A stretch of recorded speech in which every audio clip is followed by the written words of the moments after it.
खबर मैनपुरी से। वंश को न्याय न मिला तो परिजन बैठे धरने पर।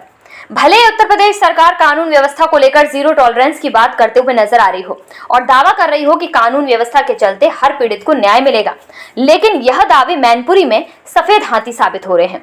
रिपोर्ट दर्ज होने के बावजूद भी अभी तक स्कूल के प्रबंधक के विरुद्ध कोई कार्रवाई नहीं की गई है। आपको बता दें, जनपद के सबसे प्रसिद्ध जाने माने सीबीएसई से मान्यता प्राप्त शुद्धति ग्लोबल एकेडमी विद्यालय में शहर कोतवाली के मोहल्ला सोतियाना के रहने वाले केशव कश्यप का 14 वर्षीय पुत्र वंश कक्षा 9 का छात्र था, जो प्रतिदिन की भांति विद्यालय गया हुआ था, जिसकी रहस्यमय ढंग से 23 नवंबर 2025 को मौत हो गई थी। घटना की रिपोर्ट विद्यालय के प्रबंधक लव मोहन और राम मोहन के विरुद्ध दर्ज कराई गई थी। 6 माह बीत जाने के बावजूद भी अभी तक पुलिस द्वारा कोई कार्रवाई नहीं की, जिसके चलते प्रबंधक और संचालक पीड़ित पर राजीनामा का दबाव बना रहे हैं और कह रहे हैं कि तुम गरीब आदमी हो, मेरे पास बहुत पैसा है, तुम मेरा कुछ भी नहीं बिगाड़ पाओगे, इसलिए मुकदमा वापस ले लो, अन्यथा परिवार को जान से मार देंगे। हालांकि पीड़ित ने पुत्र को न्याय दिलाने के उद्देश्य से पुलिस अधीक्षक मैनपुरी को कई बार प्रार्थना पत्र देकर गुहार लगाई, लेकिन न्याय नहीं मिल सका।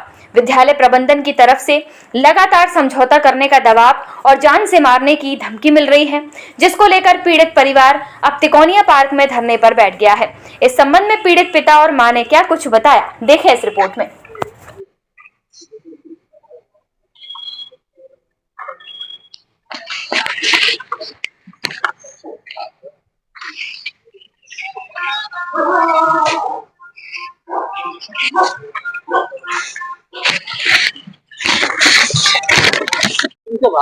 क्या नाम है आपका? केशव कश्यप। केशव जी, आज आप लोग तिकोनिया पार्क में धरने पे बैठे? जी हाँ जी। क्यों बैठे हो, क्या वजह है? जी, वंश कश्यप मेरे बेटे का नाम था। सुस्ती ग्लोबल एकेडमी में पढ़ता था वो। 22 नवंबर की घटना है ये, ठीक है। मैं सुबह उसको 8 बजे छोड़ के आया था।